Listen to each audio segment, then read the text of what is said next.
Hi everyone, welcome back to Surakshyaan and happy Diwali. Today we are discussing authentication.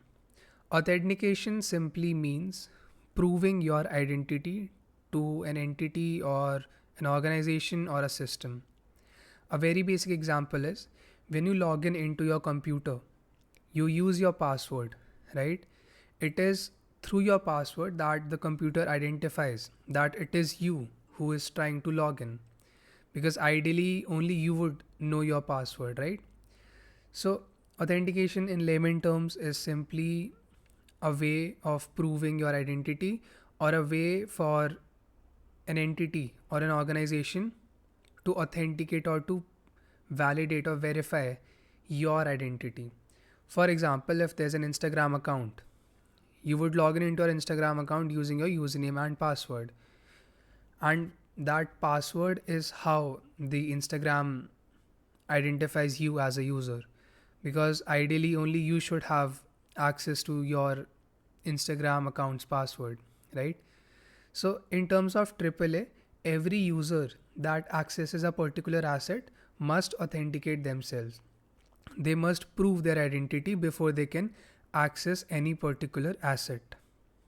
So there are three ways through which an organization can authenticate a user. First is something you know. This refers to password or username. Then we have something you have. Something you have refers to OTPs or authentication codes.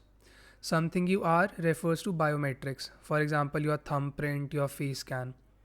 So these are the three ways in which an entity can authenticate you as a user.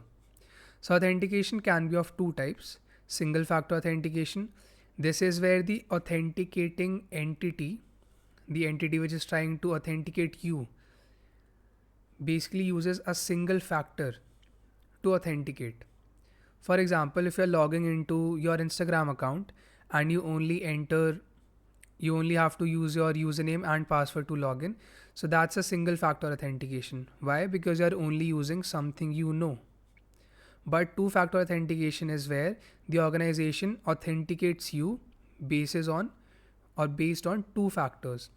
For example, you log in with your username and password, and after that, you are required to enter your OTP. That is something you have. So there are two factors based on which the entity authenticates you, right? So that is two factor authentication.